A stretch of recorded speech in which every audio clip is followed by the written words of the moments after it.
Brought to you by the Bridgestone S22. Simply the best sporty road rubber.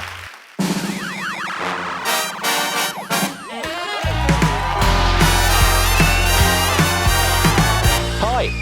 Hello.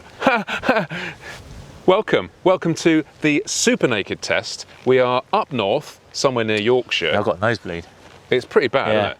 I mean, I don't know how you come out so far. I know, I mean, M25 is pretty north to me. Yeah. But anyway, so we're going to be blasting around the roads today, having some good fun, good old-fashioned hooliganism fun in a safe and controlled manner, may I add. And we've got a MT-10, 1290 Super Duke R EVO and the Aprilia Tuono V4 factory.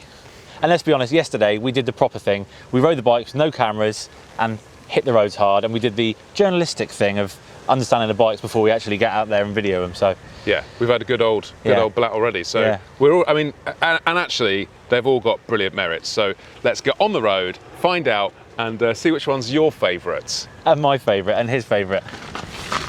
I hurt my hand earlier on some grass. Cut it. To ensure equality, we fit Bridgestone S22s to all three bikes, but there should have been 4. The obvious exclusion was another Italian stallion, Ducati's Street Fighter V4S. However, Ducati didn't want the bike being tested on a 255 rear tyre, so it stayed at home. At £13,500, the Yamaha MT-10 is by far the cheapest on test, but that doesn't mean fewer thrills. Its playful cross-plane cranked motor delivers 163 brake horsepower and boasts an onslaught of technology for the money, including slide control, which really pisses off some people.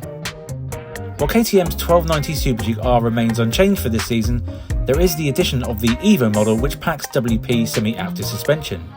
The KTM is the lightest and most powerful on test, weighing in at 191 kilograms and churning out 180 brake horsepower from the naughty 1301 V-twin. It will cost you $17,899 for the base package. Finally, we have the Aprilia Tuono V4 factory, which, with an RRP of $18,100, is the dearest of the three, but that means bugger all when you've got a 175 brake horsepower V4 engine to play with. Ah, yeah. Well, we started off on the bikes we didn't ride yesterday. So I rode the Aprilia and the MT, and I didn't get a chance to ride the KTM, so today I'm on this. And likewise, Chrissy Wissy, you're rally testing the Aprilia for the first time. Yeah, they're so different, all of them, just sat on them like this. It's like someone's stolen the front of the motorbike. There's nothing there, is there? It's just sort of gone. It's really weird. Oh my god. Oh. What a way to wake up in the morning.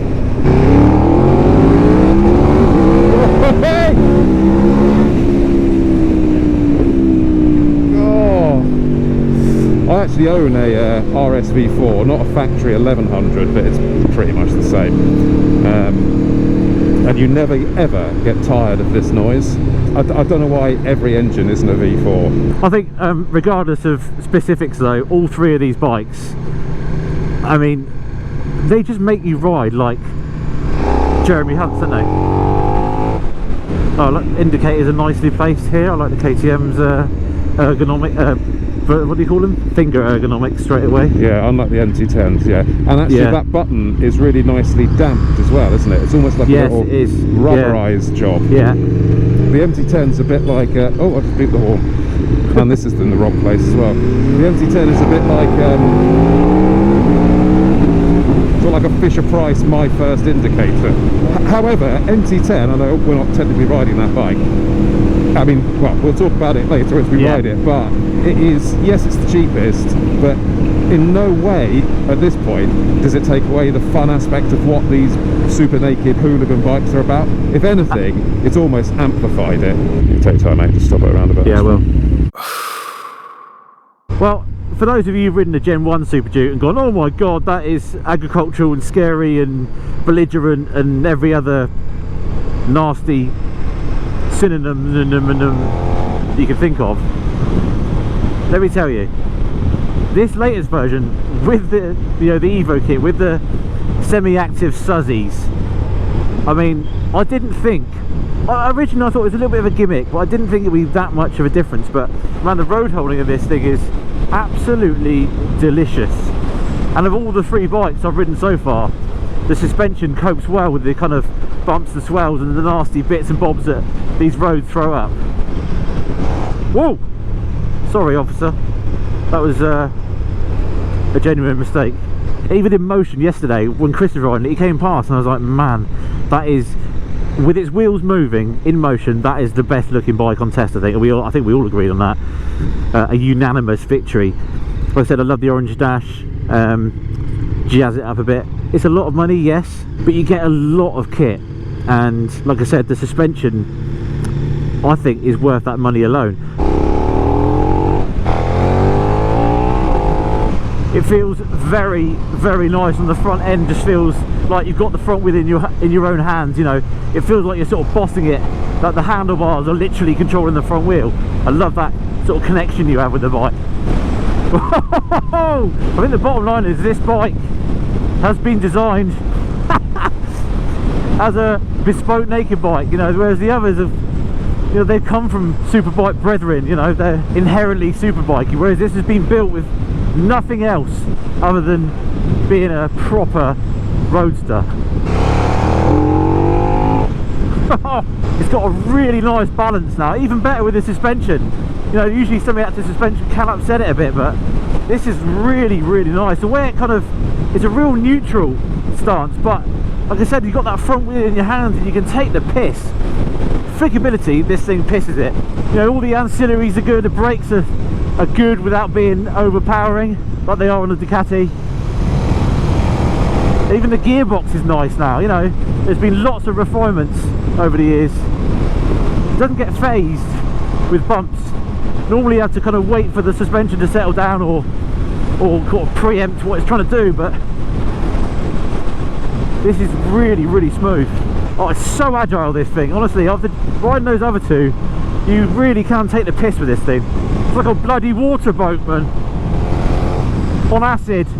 You haven't got the noise of the V4, especially with that exhaust on, but there's an inherent fun factor with the KTM. You open the throttle and it makes you smile.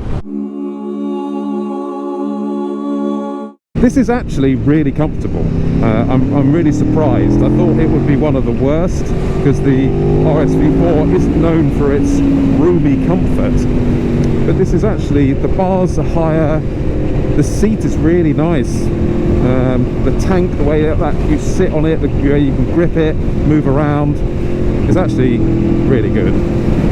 The engine is an absolute peach. This thing is so smooth, so buttery, and just the way it delivers its power, it's a perfect balance between a torquey twin, which is quite wild and sort of a bit scary, and the top end rush of the MT-10 inline 4. It's just such a nice engine to ride, and obviously it sounds the best as well. And I mean, I know there's a big exhaust on this, but even without that, it's still such a lovely engine, and I hope they never change it.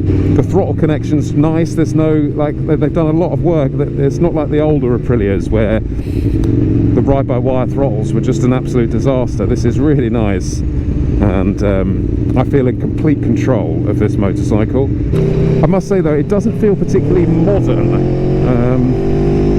even though it is a nice clear LCD dash and that the whole cockpit, it does feel a little dated. I don't know why that is. I think because the BMW and which isn't on this test, and the KTM just feels a little more designed. From jumping on this bike, the main thing that you will notice, back to back with the others, is its telepathic ability to turn into corners. I guess that's the bonus of literally taking an RSV4 and putting wide bars on it, which is pretty much what this bike is. The seat's comfortable. So that's probably the most comfortable out of all three. Fuel economy, this is not an Aprilia strong point, but I think if you're buying a bike like this, which is a balls out, any of these bikes, balls out mentalist, you're not buying it for fuel range. You're buying it to have ridiculous thrills, and the blipper and the shifter is so nice. It feels like you can use it at any RPM and it just goes bong, bong, bong, and it just gets in there so nicely. But yeah, all of these bikes are shod with the Bridgestone S22, which is a awesome road tyre, and there's no complaints then. It's all a completely fair test, because tyres do make quite a considerable difference. It's like, it doesn't matter if you get to the end of this road 3 seconds quicker than the other bike behind you. It's how much you enjoyed getting to that part, getting to the end of the road. It's not about a lap time, it's about the enjoyment. And I mean, it's hard to say this isn't enjoyable, because it is so rewarding and so enjoyable, but it's a different kind of enjoyable than, for example, the MT-10 and the KTM actually. And this chassis, the chassis is so responsive. It is a stiff chassis, but it feels supple in the way it reacts. Right, let's see how much the KTM takes. Right, so that's taken 10.64 litres. See how much this babby's had. Can't fill it up very fast. Shit. Okay, and that's taken 22.24, so that's taken 11 litres.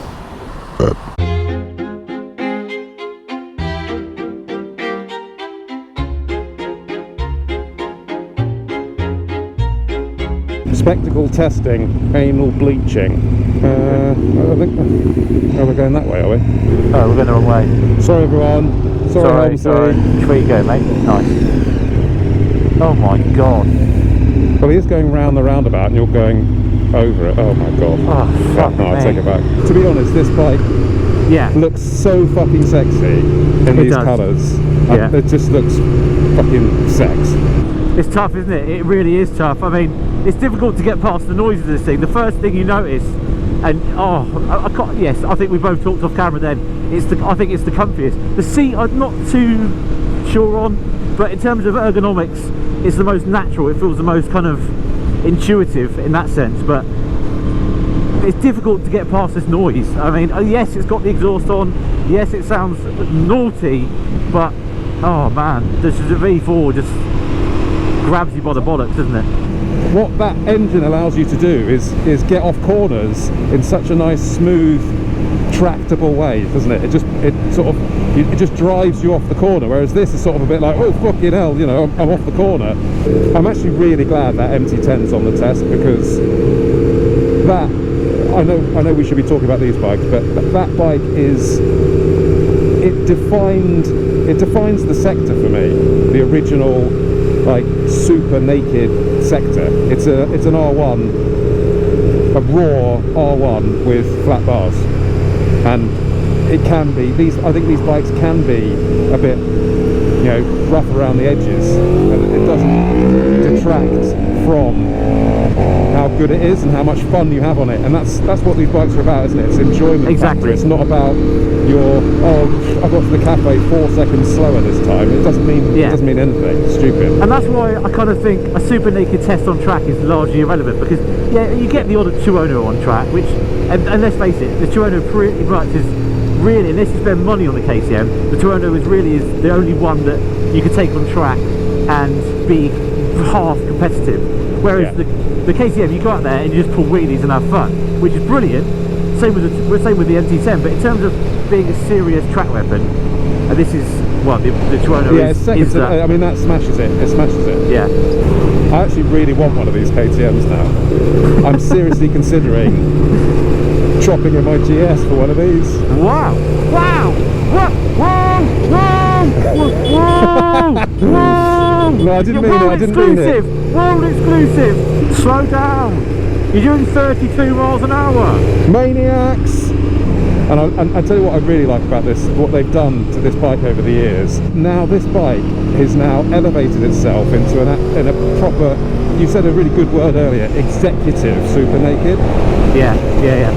And the gentleman's choice. Yeah, well, kind of, but I love the switch gear on this bike. It's so good, and the sort of touch points are so much better than, for example, the MT-10. That's where you really see the money, and it makes a big difference how you interact with the controls of a vehicle. And that, just looking down, this really nice, cool design switchgear it makes you feel better being on it. They've just put more thought into it.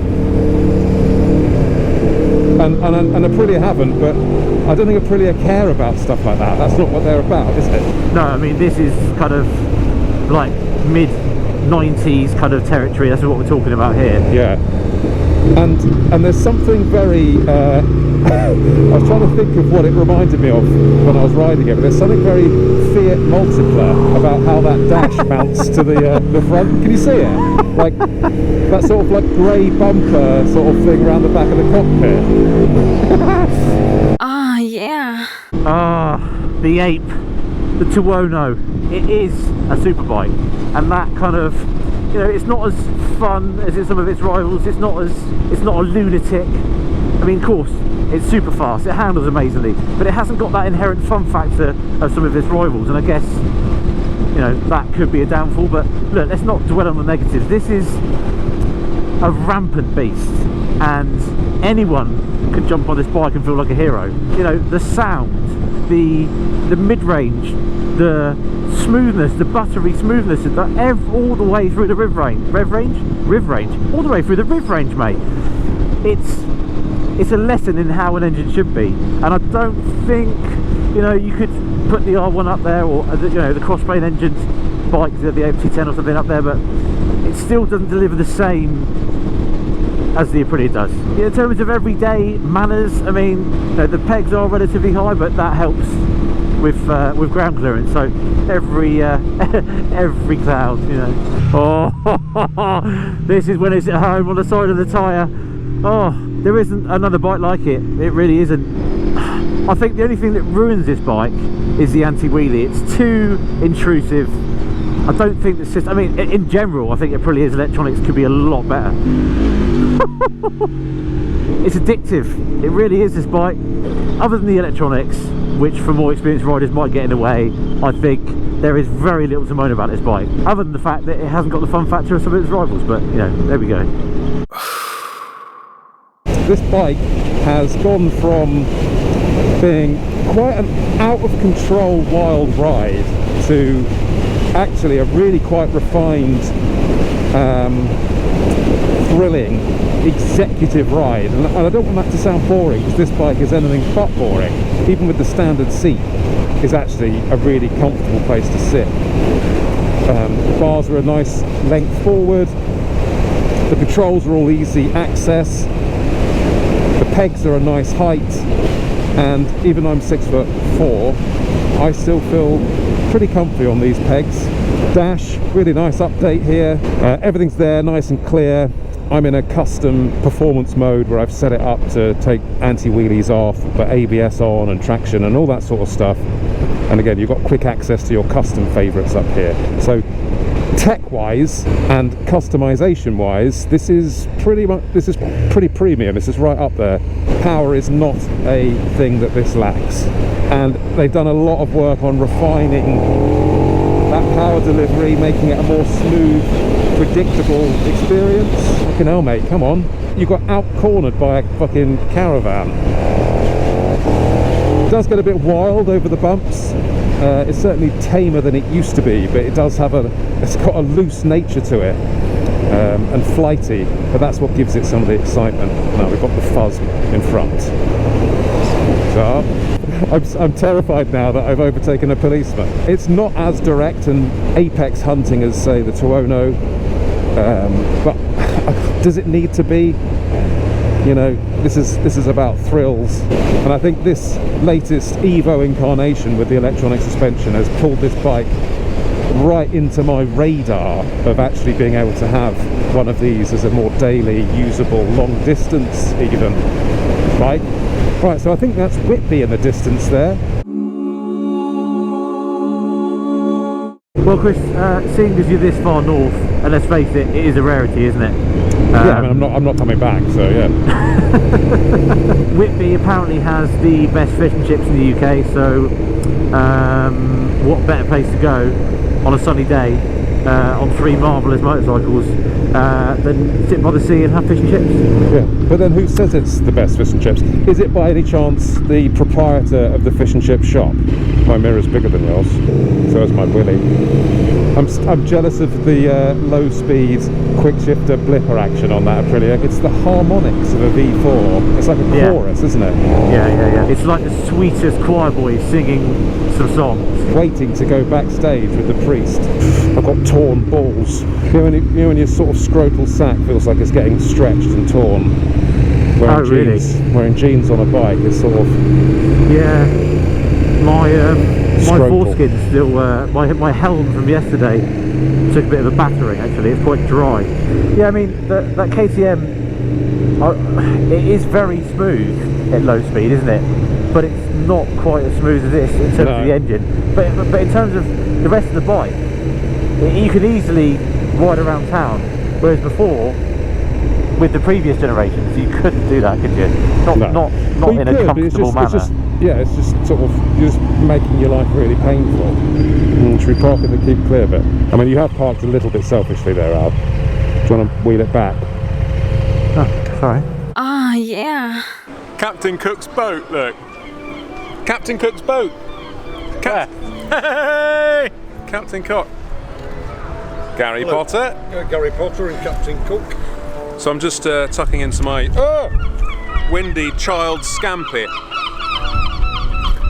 And what have you got there, mate? This is the 2019 Fish and Chips of the Year award, and of course it's COVID 2021 didn't happen, so they are the reigning champions. It's Trenchers in Whitby. Highly recommended. It's pretty good actually. What have you got? I have chips and butter sausages and mushy peas. Nice. I still don't really know what bike I like the most. It's really tough. It is really tough. I mean, it's not a bad day to be fair, is it? No. Really, we've had it's pretty good fun. Yeah, fun. Yeah. I quite like on this that it's just traction control, launch control. It's not like Aprilia traction control, APR, APC, AWC. Well, why does it? What's the difference between Aprilia wheelie control and Ducati wheelie control? It's just stupid. Just waste Another everyone's 3-litre acronym. Yeah, waste everyone's fucking time. Cheers, boss. I mean, we said it on the adventure test, but manufacturers really need to work on the tail design, because that MT-10 just looks, I mean, it's a big, like a Tesla symbol from the back. It just looks shit. It just looks so, it's quite a raw, cool, sexy bike, that, and it just looks so boring from the back. I like the MT-10 style. I know it's a very Marmite thing, but I like it. I like the bug eyes. I like the rest of the bike, but the bloody rear end is just an afterthought, really. Look, I'm not going to sit here and say that I think about tail lights when I'm buying a bike, because I don't. Why not? So, I don't. I want to buy a bike because it rides, sounds, and the dynamic sensations. So even if it was ugly as fuck, you wouldn't? No, that's not what I'm saying. Whereas I'm not as big a tart as you, so... I think you're more of a tart than me, I just admit it. I'm a tarto citron. You're a fucking tartar sauce. I do like the blue wheels. I don't like the sea. No, it's well hard. So next on the whistle stop tour of the north, we're going to Scarborough. Obviously famous for the Gold Cup, Oliver's Mount. I like it up here actually. There's less people, and I think anywhere there's less people, I prefer.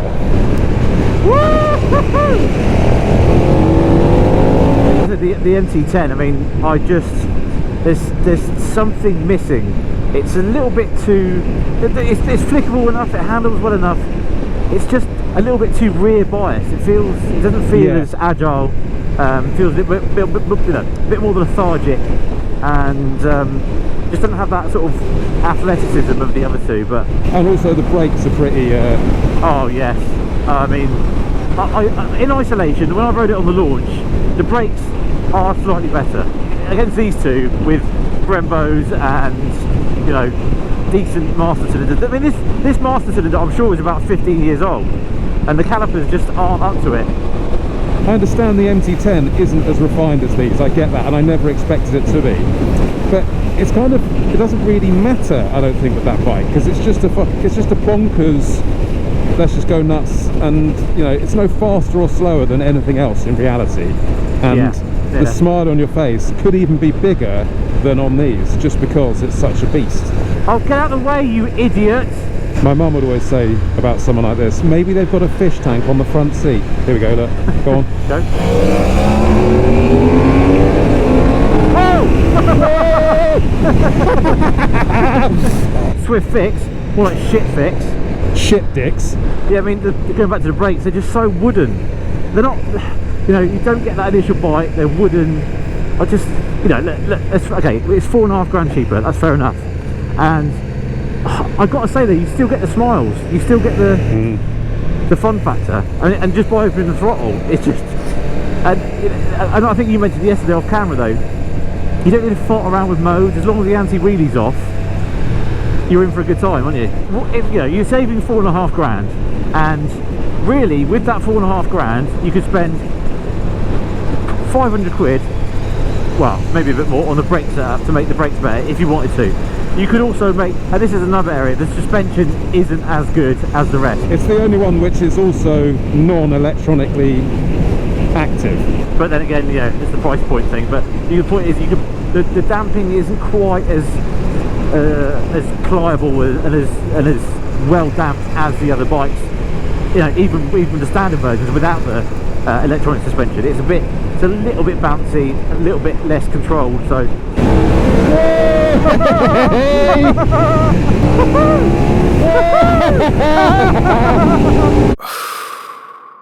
Life on the MT-10.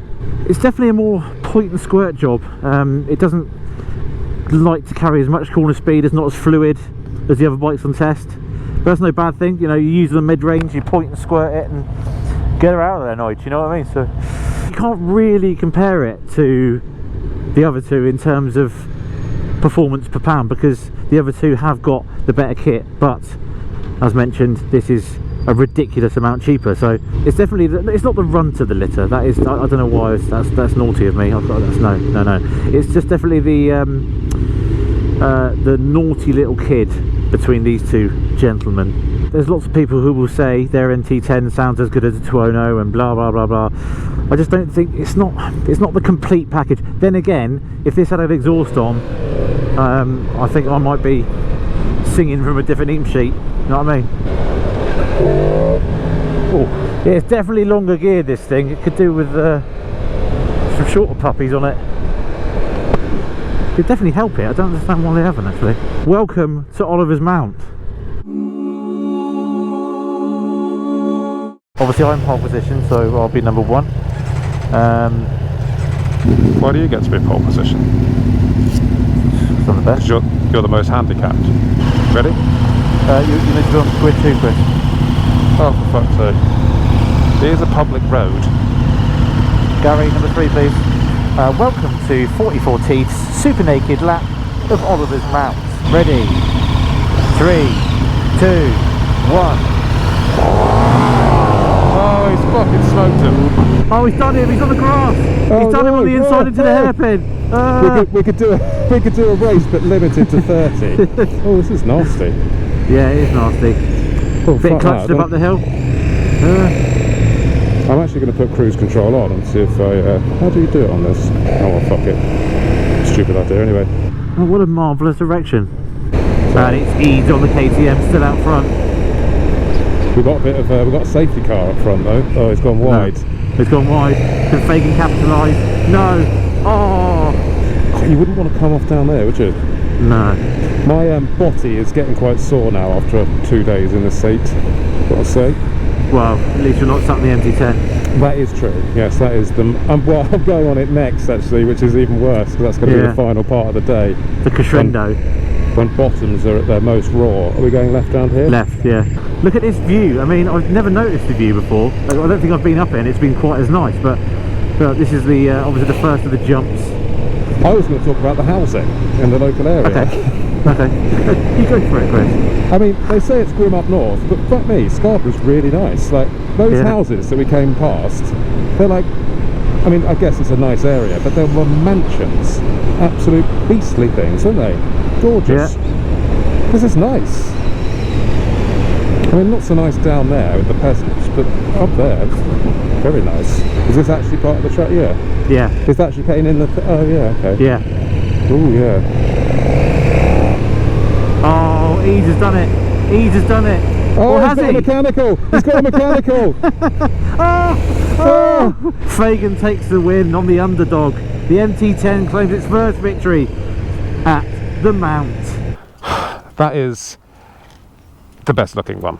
That is very handsome. I think it's a very attractive machine. Ah, yeah. What you got there? Or what did you have there? Yeah, A millionaire's short bed. What you got, Gary? Vanilla slice. Nice. Very nice it is too. What have you got? I went for the rocky road. Just because it's a metaphor for life, isn't it? Yeah. And one that many of us have been on. I think what we're on now, so we've got one more swap. So I'm going to do the last stint on the MT-10, which is probably the worst time to do it because my bottom's in tatters. Yeah. And that's Your definitely... Norberts are really ripe. Yeah, that's definitely the most body slapper. It looks like a Mediterranean sunset. Yeah. Rocky road. Oh, Wanglenack. I'm on the old Peppermint, I shall call her. Spearmint Rhino. Oh, it's low. It's a lot lower than I remember. Who's been messing around with this? Oh, my arse is in tatters already. I've got a headache. What an ugly dog. And then we're going to head back to Gary's bar. That sounds like something in Magaluf, down on the beachfront. A seat would be beneficial rather than a plank. But then I think I don't want to be harsh to this bike because it is built to a price point, and when the original one came out, it was only £9,999, and there's still some available now. I reckon you could buy one for under £7,000 now, and that's like what, 5-6 years later. So in terms of value for money, these things are pretty bloody good. So it would be harsh to go, oh well, and criticise it because it doesn't have the certain elements. This sums up the category for me because it's mental. The other two are almost a bit too good, I think.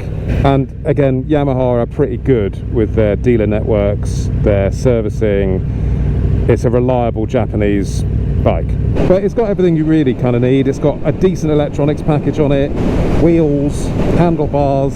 What else do you want, really? And actually, before I'd ridden the other two, because I rode this up here, this was the bike I picked up, and I was really impressed with it. But then I got on the other two.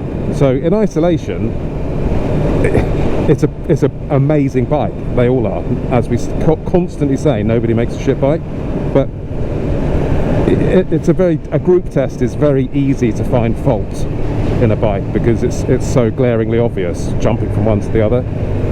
But if you just went out on a test ride, you'd be like, wow, that's blinding, how could you fault it? You're not quite sure what it's going to do. It's like, oh, is it going to do it? Because it's got this peak power part to it.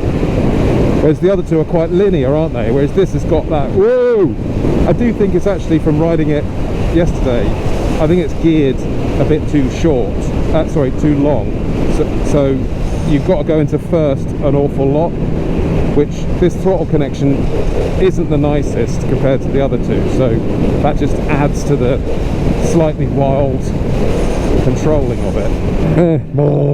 It's definitely a rear biased bike, but a lot of it's all about the rear tyre, the rear traction, getting out of corners. It's a little lazy getting into them and a little bit hesitant sometimes to really get it turned in. You've got to give it a good push on the bars. But a lot of this bike is all about this cross-plane engine. It is another peach. And the noise, the feeling, the throttle connections can be a little bit harsh. If you look at all the hyper nakeds, super nakeds, whatever you want to call them, it is one of the cheapest. So again, you can't be too harsh on it for not being quite as refined as the others. It's got all the tech, but it's just not quite there in terms of premium feel, let's put it that way. But I don't think it needs to be, because if I was going to buy a super naked bike for this type of work, hooning it around the countryside on a Saturday or Sunday afternoon, I don't want something that's too refined. I want to go mental, and this is mental. Worst part about the bike, probably the brakes, but I think that's the same for all Japanese bikes at the moment. I don't know what's going on. It's obviously something that they do. Best part, it's hard to deny this engine. On this test, we've got two of the best engines, which is the Aprilia V4 and this. cross-plane engine from Yamaha. It's delicious. Having ridden back to back with the more torquey engines now, like that, the Super Duke and the Aprilia, it does lack a bit of mid-range. You've got to, if you want to go mental, it's peaky. So you kind of, whether this is an EU6 or EU5 thing, where they've had to suck some out of there, I don't know. But I remember the older bike having a bit more mid-range comparatively. So maybe that's a slight suffocation Greta Thunberg issue.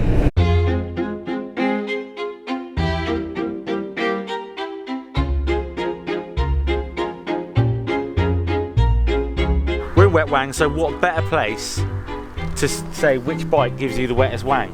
Gary, go on, you start first. Did that KTM session change your mind? It hasn't changed my mind, but it's better than I thought. It was better than the first go. Yeah. Let's put it that way. And I think I've already mentioned those reasons as to why. But I would still go and buy the RS. I think as we said as well, you're all coming back to my house tonight. If I was going to ask you which one to leave in my garage and not load in your vans, it would be the RS V4. Or the Tuono? The Tuono. Yeah. For me, the bike that gives me the biggest, wettest wang is the KTM. I'll take the KTM. The Aprilia is the fastest, it's the sportiest, it's probably the best at everything, most things, except miles per hour, and the KTM gives me more miles per hour than miles per hour. So yeah, the KTM. Closely followed by the Aprilia. How's my hair? Yeah, great. Yeah? Yeah. Well, I think I'm of the exact same opinion as you. I think the Tuono is a better bike than the KTM, and it's faster. The way it handles is ridiculous. Like, there is nothing better than that. It is amazing. But I would buy the KTM just because it makes me feel the nicest, and I like the way it looks better, and it kind of gives me a bit more fizz, and it makes my wang very wet. So yeah, it's a KTM for me. And yeah, well, that's it really, isn't it? Yeah. Should we fuck off? Yeah. Yeah.